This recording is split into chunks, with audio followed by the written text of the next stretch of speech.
amigos de Venezuela Siempre, Siempre Venezuela. De esta manera iniciamos nuestra edición vespertina, siempre llevándoles a ustedes información, comentarios, noticias, música, entrevistas, todo lo que tiene que ver con Venezuela y su migración a lo largo y ancho del mundo. Esto lo hacemos con mucho cariño, con mucho respeto para todos ustedes a través de esta señal. 5 emisoras que se enlazan desde Aruba hasta el Arauca Binacional para llevarles a ustedes la información en señal abierta, pero también tenemos nuestra opción comunicacional digital que nos permite estar en este momento en cualquier parte del mundo a través del Facebook Live. Es también la oportunidad de mostrarle a ustedes la sección de diferido que usted puede ver completo o parcialmente nuestro programa a través de nuestras redes sociales, nuestro canal YouTube y también nuestra página web siemprevenezuelaweb.com. Siempre lo hacemos con mucho cariño, mucho respeto. Un equipo que encabeza Vanessa Chacón en la producción, Camilo García en redes sociales y apoyo técnico, nuestro equipo de operadores, también nuestros colaboradores en Colombia, Venezuela y otras partes del mundo, todos bajo la coordinación de su servidor, Alan Peralta. Bueno, la situación de derechos humanos en Venezuela tiende a empeorar. Esto lo señala el informe de Amnistía Internacional que denunció hoy que las detenciones arbitrarias continúan siendo la herramienta de control y represión en Venezuela y exigió al régimen de facto la liberación inmediata de 9 presos políticos. Se trata de Ermirlendris Benítez, madre y comerciante, detenida en agosto del 2018, María Auxiliadora Delgado y Juan Carlos Marrufo, matrimonios y profesionales detenidos desde el 2019. Roland Carreño, periodista y activista político detenido en octubre del 2020. Guillermo Zárraga, ex sindicalista y padre, detenido en noviembre del 2020. También está Darío Estrada, ingeniero y persona neurodiversa, detenido en diciembre del 2020. Robert Franco, profesor y sindicalista, detenido en diciembre del 2020. Javier Tarazona, preso de conciencia y defensor de derechos humanos, detenido en el 2021, y Gabriel Blanco, activista y trabajador humanitario, detenido en el 2022. En la presentación del nuevo informe Vidas Detenidas, continúan las detenciones arbitrarias por motivos políticos en Venezuela. Amnistía Internacional documentó los 9 casos y recordó que el régimen busca neutralizar a cualquiera que califique como amenaza a través de medidas que violan de forma generalizada los derechos humanos y criminalizan las voces disidentes. En una década se han registrado detenciones sin orden judicial, desaparición forzada, imputación de delitos con alto margen de discrecionalidad, limitaciones al acceso al derecho a la defensa, tortura y otros tratos crueles y degradantes. El patrón de uso de las detenciones arbitrarias por parte del régimen para silenciar a cualquier forma de disidencia y también para otros fines políticos se mantiene y está igual de vigente que en años anteriores. Esto lo dijo Erika Guevara Rosas, directora para América Latina de Amnistía Internacional. Durante la presentación de esta organización, Dianet Blanco, activista de derechos humanos y esposa de Gabriel Blanco, señaló que ha visto en riesgo cuando va a exigir la liberación de su compañero. Cuerpos de seguridad y colectivos intentan amedrentarla, afirmó la venezolana, pero añadió que no dejará de solicitar que encarcelen a su esposo. Espero que a Gabriel Blanco se le respete el debido proceso, que pronto salga a la libertad y pueda recuperar su vida. Marta Tineo, por otra parte, abogada y cofundadora de la ONG Justicia, Encuentro y Perdón, denunció que los presos en Venezuela se encuentran sometidos a las más dantescas formas de reclusión y que son condenados a morir por malnutrición y falta de atención médica. Además, agregó, los familiares suelen ser perseguidos, humillados y amenazados. Quiero referirme a las consecuencias de la prisión política, el dolor emocional, al quiebre de la fuerza social y a las secuelas psicosociales incalificables que padecen las familias como producto de todos los maltratos que son ejercidos por un aparato represor. Recordó el caso de Yosida Vanegas, madre del militar Juan Carlos Monasterio, que este 29 de agosto cumple 14 días detenida sin que se sepa nada de su paradero.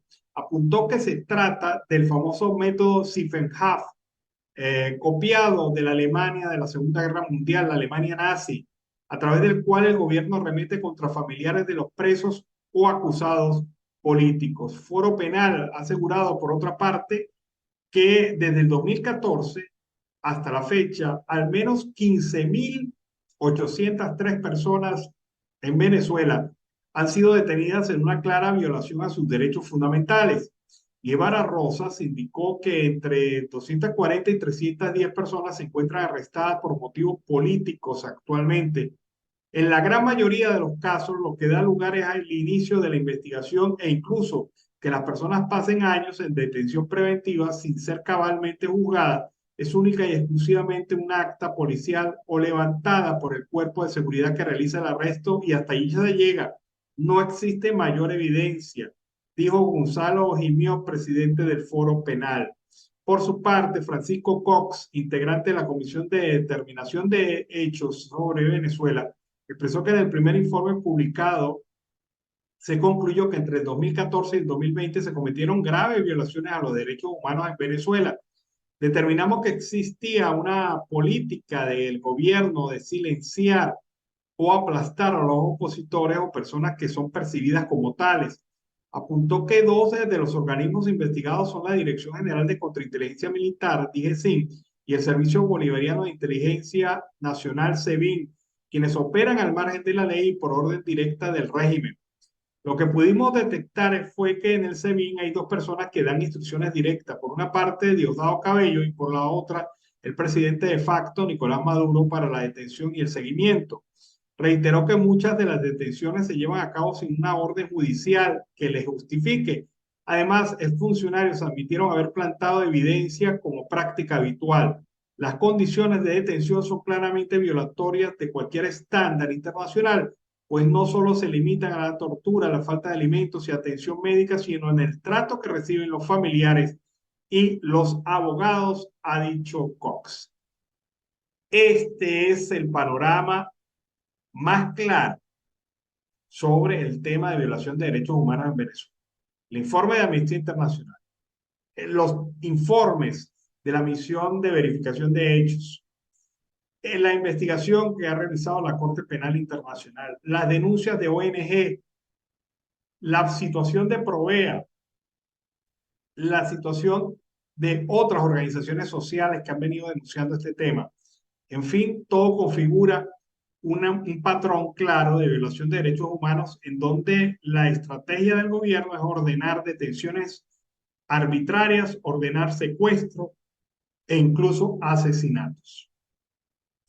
Vamos ahora a escuchar un reporte. Se trata de otra violación de derechos humanos, el tema de la libertad de expresión. Para la diputada Lucrecia Morales, la libertad de expresión no es respetada desde hace muchos años en Venezuela. Diversos organismos nacionales e internacionales así lo han reseñado. Veamos este reporte.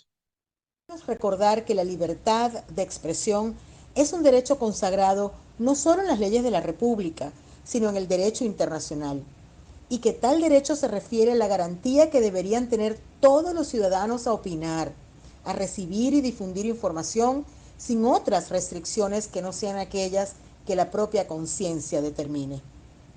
En Venezuela, la Constitución Nacional establece en sus artículos 57 y 58 que toda persona tiene el derecho a expresar libremente sus pensamientos, ideas u opiniones, así como a difundirlas sin censura. Asimismo, califica la comunicación como libre y plural y reitera el derecho de cualquier ciudadano a recibir información oportuna, veraz e imparcial, nuevamente sin censura. Del mismo modo, este derecho fundamental para el ejercicio de la libertad se halla también consagrado en el artículo 19 de la Declaración Universal de los Derechos Humanos, suscrita por Venezuela, entre otros instrumentos jurídicos internacionales, así como regionales que también hemos suscrito. No obstante, la libertad de expresión no es respetada desde hace muchos años en Venezuela, y diversos organismos, tanto nacionales como internacionales, así lo han reseñado. Desde esta perspectiva, la característica fundamental que se atribuye a la situación de los medios y de los comunicadores es la opacidad o la falta de transparencia y la condición tan precaria en la que viven los profesionales del periodismo en el país. Para no ir muy lejos, en 2022, se reportaron 373 vulneraciones a las libertades informativas, más que todo por restricciones de tipo administrativo. Y se produjo el cierre de 107 emisoras por órdenes de Conatel. De igual manera, pudo observarse un asedio constante a los comunicadores a través de publicaciones en redes, sus publicaciones en redes, y el uso del Poder Judicial para intimidarlos, obligándolos prácticamente al exilio. Todo esto a entender, y por supuesto por reportes del Instituto de Prensa y Sociedad IPIS de Venezuela. Más recientemente se tuvo conocimiento del caso del periodista de Globovisión, el licenciado Seir Contreras, quien fuera despedido de dicho canal informativo después de una entrevista que sostuviera con un diputado del gobierno madurista el pasado 22 de agosto. Durante dicho programa, Seir refutó al referido personaje los supuestos logros de la llamada revolución. Al parecer, esto fue suficiente para que se produjera el despido. Y el citado profesional ya había manifestado que el canal le había pedido moderarse, o sea, censurarse en el ejercicio de sus funciones. Como puede deducirse, la realidad es altamente preocupante y nos llama a cuestionar nuestro rol como ciudadanos en la defensa de un derecho tan importante para la vida como es la libertad, en este caso, la libertad de expresión. Es decir, tenemos que entender que su defensa no es solo potestad de los comunicadores sociales o de los medios de comunicación, sino de toda la gente, de todos los ciudadanos, porque todos al final vivimos sumidos en la oscuridad informativa y peor aún en el miedo. Así, desde la fracción de un nuevo tiempo, el llamado es a la unidad de todo el país en la defensa de nuestro legítimo derecho a opinar sin censura, de recibir información veraz y oportuna, y sobre todo de ser y sentirnos libres de amenazas por el único hecho de ejercer. Bueno, esta fue la intervención de la diputada Lucrecia Morales de la Asamblea Nacional Legítima sobre el tema del derecho a la libertad de expresión en Venezuela y sobre todo el ejercicio profesional del periodismo, que es fundamentalmente la esencia de estos derechos. Vamos a comentarles lo siguiente. Repsol y Eni entregarán productos refinados a PDVSA para impulsar la entrega de petróleo a Europa.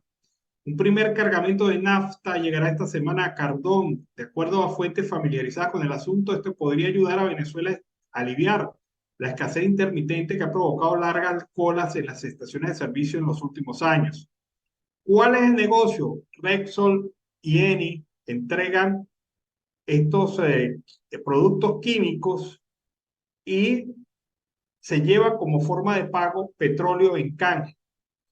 Esta es una manera de subsanar la deuda que tiene Venezuela con estas empresas europeas, Eni y Repsol. En un paralelismo quizás con lo que está haciendo Chevron de los Estados Unidos. El objetivo de esto al final es suministrar productos refinados a PDVSA e impulsar la entrega de petróleos a Europa. Dijeron tres personas familiarizadas con Reuters, que fue la agencia que destapó esta información. La agencia recordó que cuando las sanciones cortaron el año pasado el flujo de petróleo ruso a Europa, Eni y Repsol recibieron autorización del Departamento de Estado norteamericano para tomar crudo venezolano y procesarlo en refinerías europeas para recuperar la deuda acumulada de los dividendos de sus empresas conjuntas en Venezuela. La Comfort Letter original creó exenciones a las sanciones de Estados Unidos a la industria petrolera venezolana que ha restringido las exportaciones de petróleo del miembro de la OPEP desde 2019, pero no permitieron intercambio de petróleo y prohibieron pagos en efectivo a PDVSA, un acuerdo que molestó a la empresa venezolana, indicó Reuters. Añadió que según los términos revisados, Eni y Exxon pueden suministrar combustibles a PDVSA, lo que aliviaría la escasez que ha provocado las largas colas en estaciones de servicio en los últimos años. De acuerdo con la información, la primera entrega de combustible en virtud de este acuerdo ampliado consta de 330.000 barriles de nafta que PDVSA necesita para procesar, para manipular su crudo pesado. La carga llegará a Cardón, en Paraguaná, esta semana procedente de la refinería italiana Milazzo, operada por el consorcio Eni y Kuwait Petroleum, según Refni Econ. Reuters también mencionó que un portavoz del Departamento de Estado le dijo que no discutirán comunicaciones específicas con la empresa y la Casa Blanca declinó hacer comentarios. De igual forma, ni PDVSA, ni Rexon, ni Eni respondieron a la solicitud de comentarios. Es entonces la nueva noticia sobre el tema petrolero. Eni y Rexol están buscando la manera también de desarrollar proyectos conjuntos en materia de gas, muy necesario en Europa y muy desperdiciado en Venezuela. Cuando usted va por las carreteras y ve los mechurrios a todo dar, se da cuenta del desperdicio que estamos haciendo de gas. Un gas que ni siquiera llega al mercado doméstico por la escasez que hay de este combustible. Bueno, seguimos aquí en Venezuela, siempre, siempre Venezuela. Hay serias denuncias sobre la situación hospitalaria en Venezuela. Una de ellas es la que ha hecho la Federación Médica Venezolana, que ha señalado y ha dado su alerta sobre la situación del déficit de insumos hospitalarios, que ronda, según afirman ellos, en 97%. El presidente de la Federación Médica Venezolana, Douglas León Natera, dijo que en reiteradas ocasiones han denunciado ante el gobierno la situación que atraviesan los centros hospitalarios del país, pero han negado la situación de parte del gobierno, mientras que otros buscaban las soluciones con los equipos médicos y los equipos de salud, según León Natera. Este déficit es una calamidad sin nombre y señaló que a lo largo de los últimos 25 años los hospitales han sufrido un desabastecimiento progresivo sin precedentes. Hemos denunciado reiteradamente durante tanto tiempo, no solamente ante este gobierno, sino ante otros, pero han negado la situación. Mientras que otros buscaban soluciones con los médicos y los equipos de salud, en la actualidad mienten diciendo que los hospitales funcionan y tienen insumos. Según el doctor, en algunos hospitales, más de 43 insumos hospitalarios básicos necesarios para hacer cirugías de diversa índole, desde neurológicas hasta ginecológicas, no están disponibles. Sobre el tema de la contratación colectiva, ha revelado que hasta la fecha los representantes de la Federación Médica Venezolana no se han reunido con los representantes del Ejecutivo Nacional y agregó que aspiran a un salario base de $1.500 para los médicos, lo cual fue desestimado por el gobierno. Estamos dispuestos a sentarnos con los representantes del gobierno a través del Ministerio del Trabajo para discutir nuestras tablas salariales. Llevamos años repitiendo nuestra aspiración de un salario base de $1.500 para los médicos venezolanos. No obstante, el presidente de la Federación Médica Venezolana reiteró su posición y disposición para asesorar en materia de salud al gobierno nacional cuando así le sea requerido. $1.500 piden los médicos venezolanos por el ejercicio, por su responsabilidad y sobre todo por la situación que se atraviesa actualmente en materia del país. No es posible que los médicos estén siendo maltratados en una situación que les señala y les impide poder ejercer plenamente su labor. Recordemos un médico que fue asesinado porque no tenía insumos y no pudo salvar a un malandro en un barrio en Caracas. Así son las cosas. Bueno, Andrés Velázquez puntualizó que las primarias son para que la gente escoja el candidato con su voto y no Maduro mediante una cúpula interpuesta. Rechaza la propuesta de discusión de normas de reemplazo en caso de que el 22 de octubre gane un candidato inhabilitado. Andrés Velázquez, candidato a la causa R de las primarias opositoras, rechazó la posibilidad de reemplazo del candidato que resulte electo en el proceso del 22 de octubre. Hay 3 aspirantes inhabilitados, Enrique Capriles, Freddy Superlano y María Corina Machado. A través de sus redes sociales, Velázquez respondió a una publicación del periodista Vladimir Villegas, en la que señaló que la causa R se opone a la decisión de la plataforma unitaria de aprobar una propuesta de Capriles de discutir antes de las primarias las normas de sustitución del candidato si el electo no puede postularse a las presidenciales del 2024.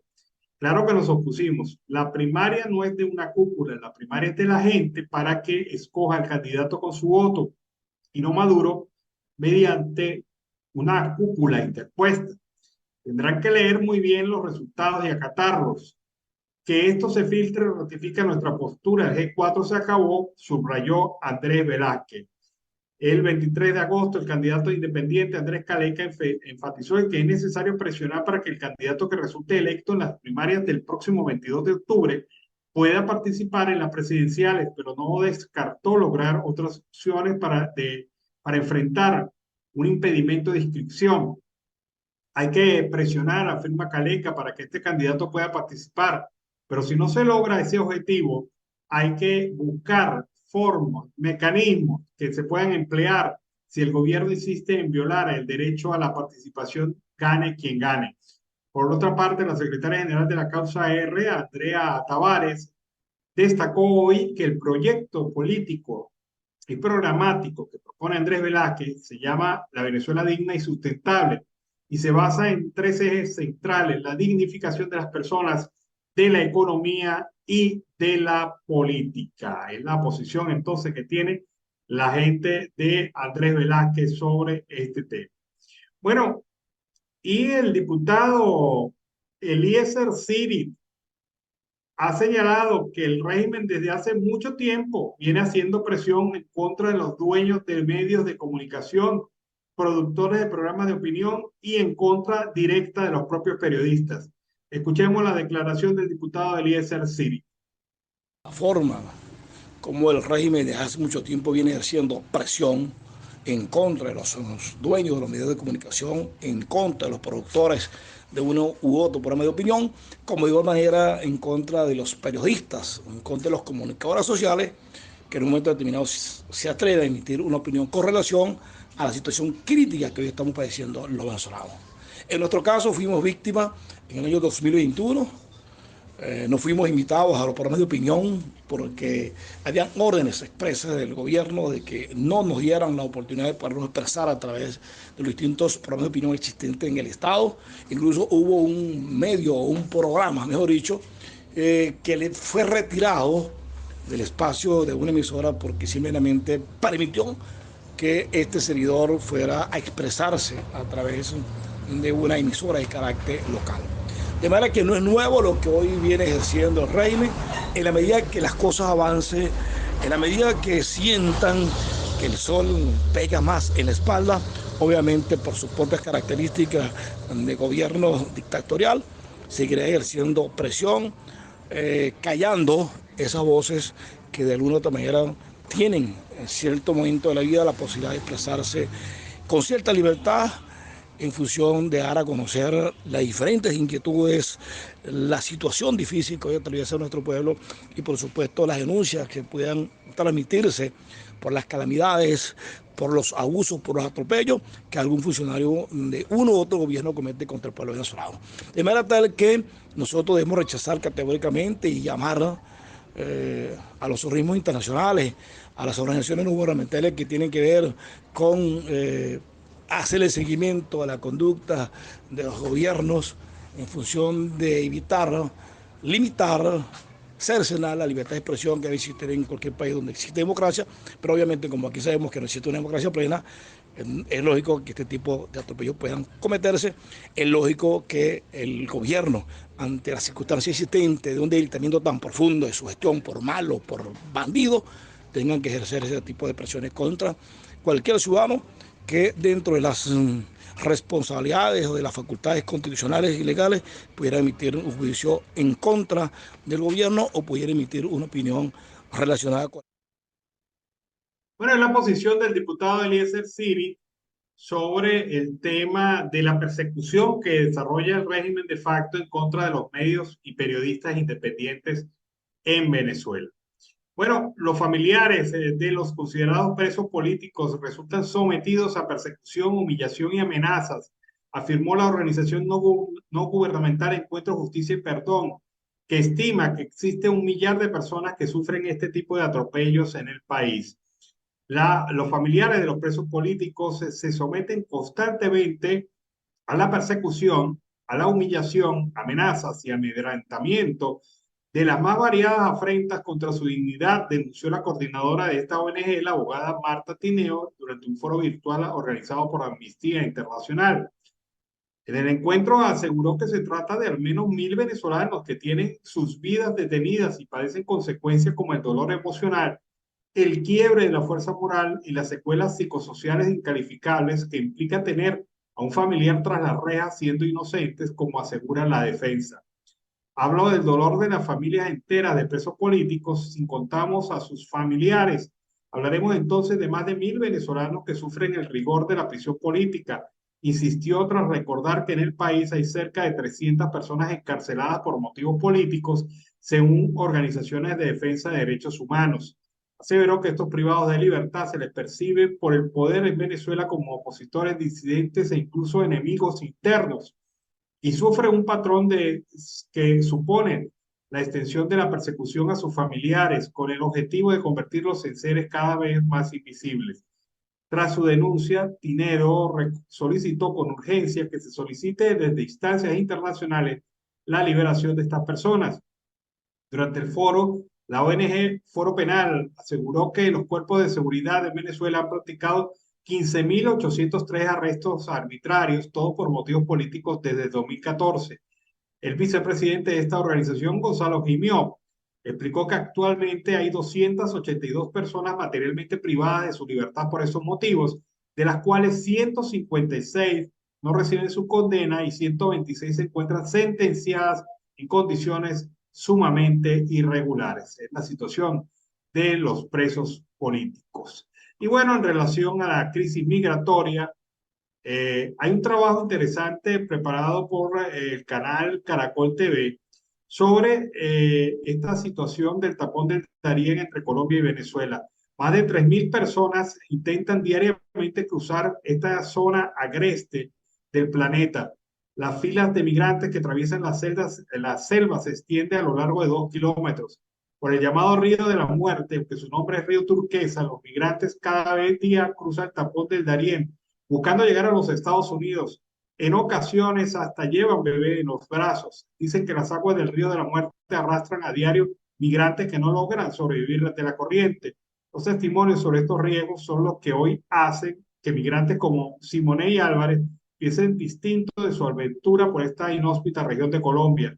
Yo creo que antes de cruzar el Darién me hubiese gustado saber que no es tan fácil como dice la gente. Es muy difícil, son muchas montañas y creo que debes estar dispuesto a morir o a vivir, dice Simoney Álvarez. Para esos miles que buscan cruzar esta zona, la aventura empieza en Urabá, donde esperan por los guías. Está la cantidad de migrantes que Médicos Sin Fronteras estableció un punto de atención permanente en el lugar. Por el pesado recorrido caminan uno tras de otro con bebés a brazos, dispuestos a enfrentar un peligro que desconocen. Me hubiera gustado saber que tenía que traer pastillas para purificar el agua, no tanta comida pesada, sino enlatados y galletas. Para, lejos de generar temor, los peligros no alejan a los migrantes.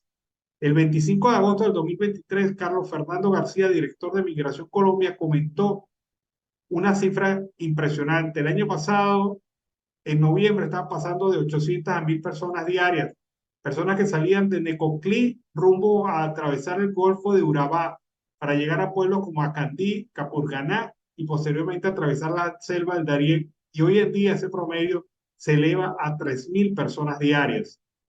No hay guía o un decálogo que prepare a los migrantes. Por ahora ellos siguen llegando a Necoclí, Turbo y Acandí con la única indicación de los rumores, pero con la ilusión de hacer realidad el sueño americano. En el tapón del Darién hoy suman otra preocupación, el posible cierre de la frontera con Panamá por la cantidad de migrantes que está cruzando por la zona. Es la terrible situación que se atraviesa en el tapón del Darién a diario. Bueno, seguimos aquí en Venezuela, siempre, siempre Venezuela. Una noticia que en la tarde ha sido bastante comentada es esta. El nuevo ajuste del salario mínimo en Venezuela pudiera llevarse a cabo para fines de octubre o la primera semana de noviembre. Esto lo dice Norly Palacios, dirigente del Sindicato de Empleados del Ejecutivo del Estado Lara e integrante de la Directiva Regional de la Acción Sindical Independiente, ASI.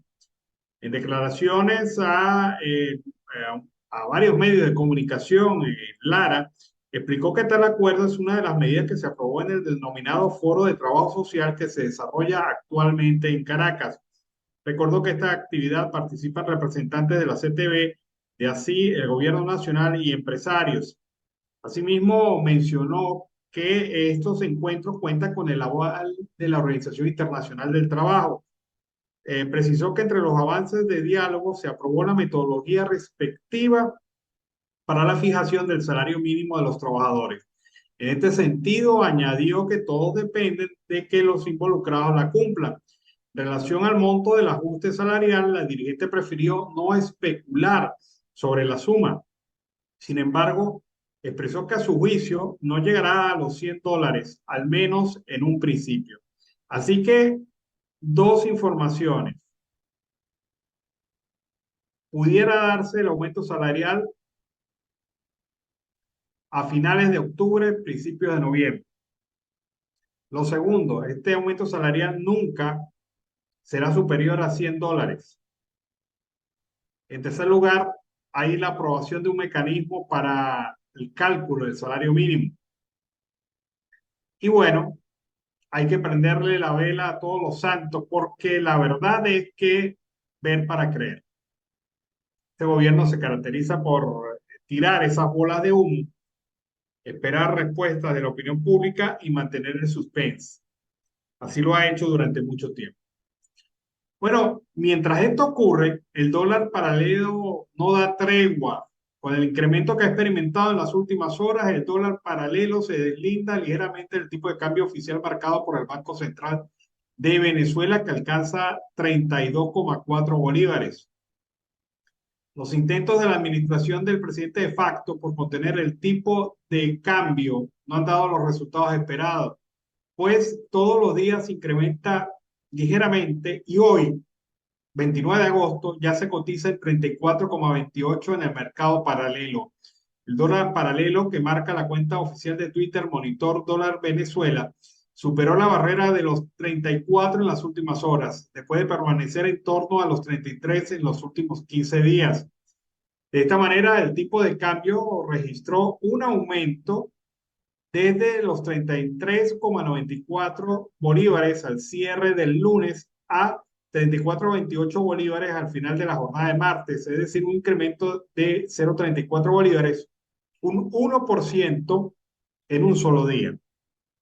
Con este incremento repentino se deslinda ligeramente el tipo de cambio oficial marcado por el Banco Central de Venezuela, que alcanza los 32,4 bolívares.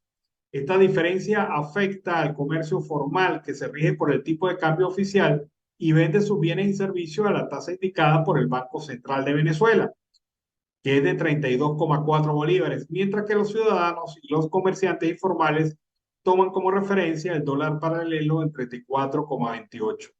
¿Qué ocurre?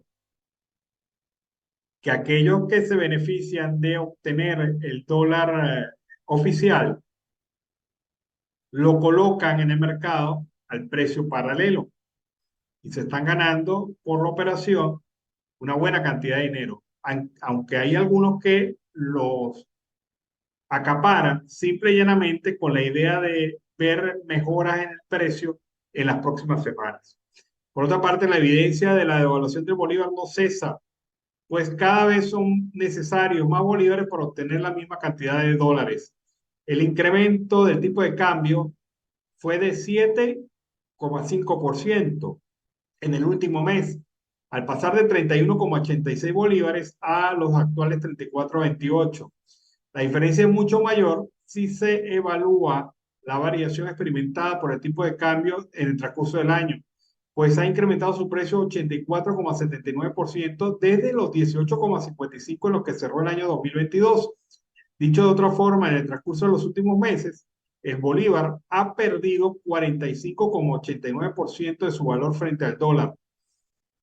Los bolívares que en enero se habrían necesitado para comprar $100, ahora solo alcanzarían para comprar menos de la mitad, 45,89 dólares. Es la situación que cada día es un dolor de cabeza más para los venezolanos.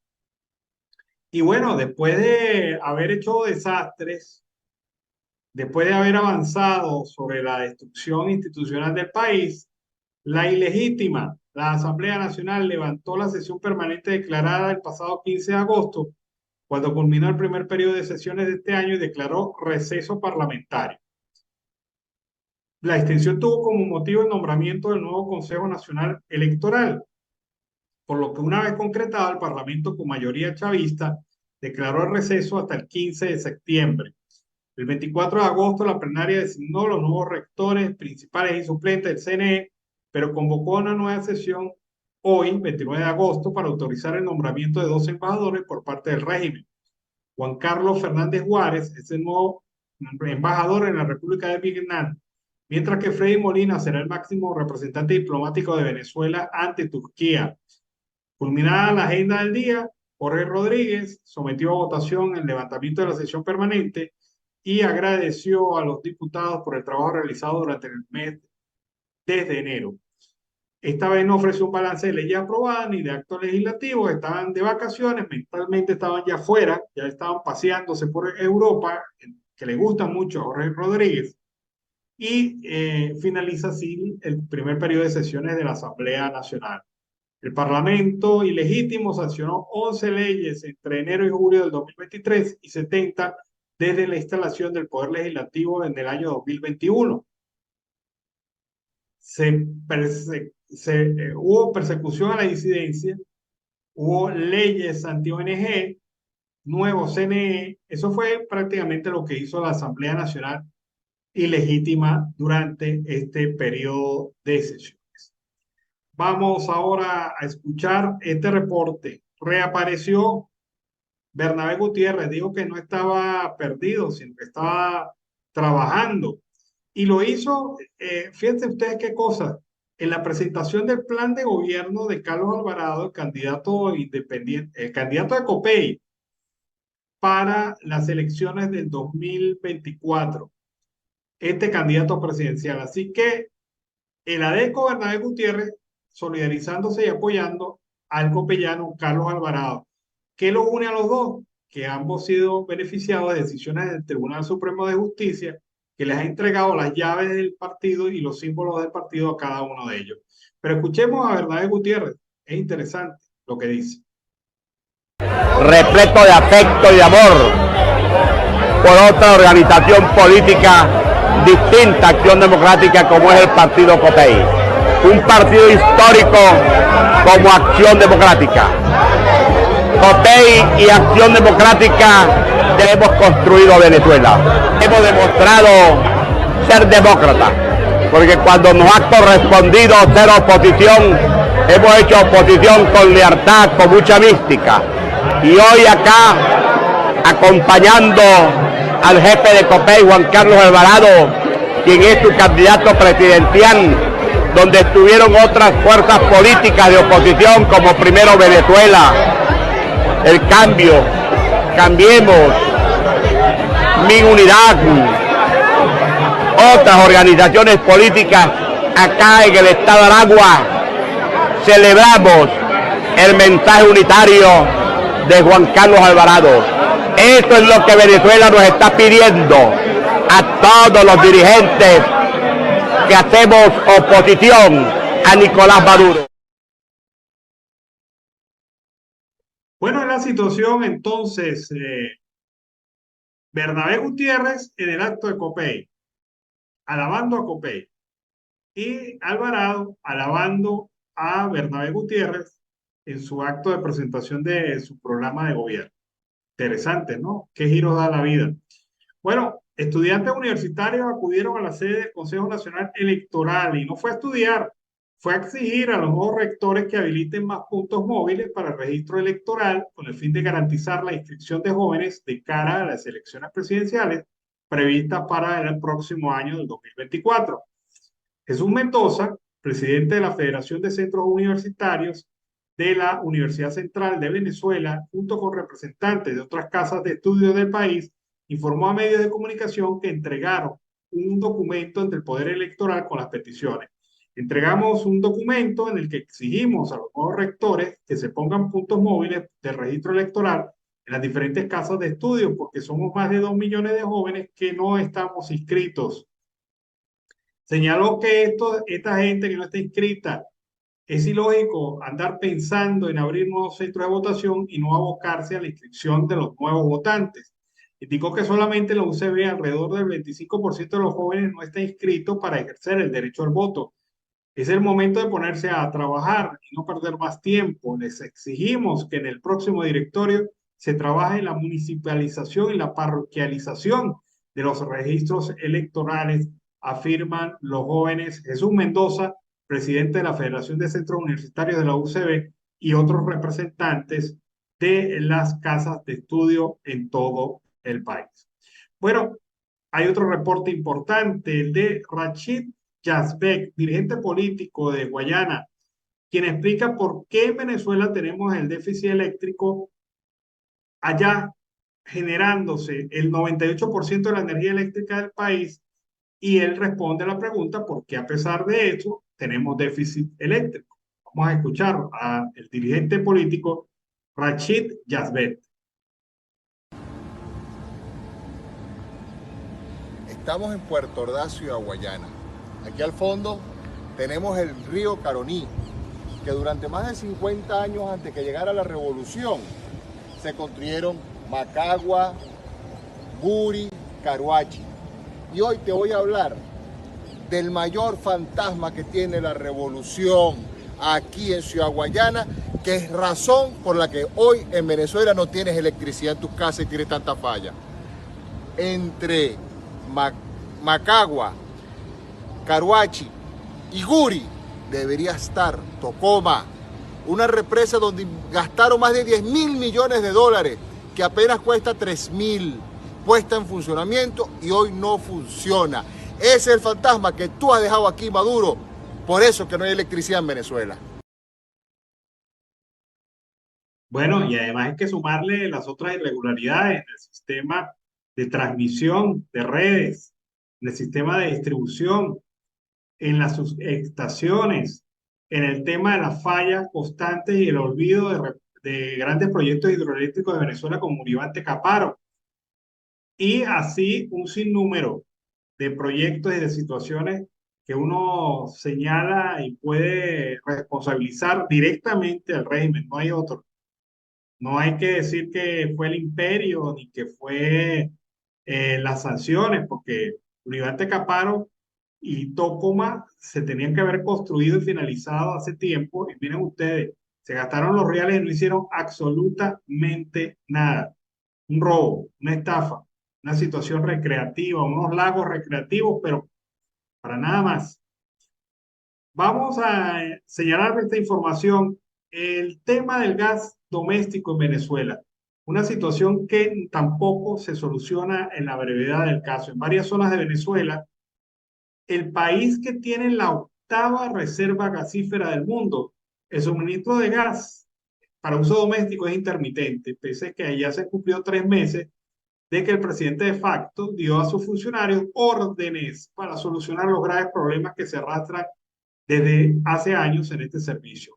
Le incumplieron al presidente de facto, puro bla bla, pura pajita loca, porque no se hizo nada en el sistema de distribución de gas en Venezuela. El pasado mayo, Maduro señaló que los estados afectados eran Yaracuy, Táchira, Carabobo, Barinas, Aragua, Bolívar y Trujillo, y ordenó que se solucionara ese problema. Lo cierto del caso es que todavía hoy no se ha solucionado nada. Según el monitoreo que lleva a cabo el Observatorio Venezolano de los Servicios Públicos, todavía existen deficiencias en el servicio de gas doméstico para el día de hoy en todas esas regiones. Por otra parte, el monitoreo de servicios básicos de señala que en promedio los tiempos de espera para recargar una bombona de gas mayoría del país son de hasta 2 semanas en zonas urbanas y de 3 a 5 en zonas rurales, por lo que el ciudadano trata de dosificar los recursos y toma su previsión. Hay un mercado negro en relación a esto, y una de las 2 bombonas con las que puede contar un ciudadano común y corriente siempre está vacía. Es una problemática que a veces hace que el suministro del gas se convierta en una tortura para el ciudadano venezolano, una tortura más.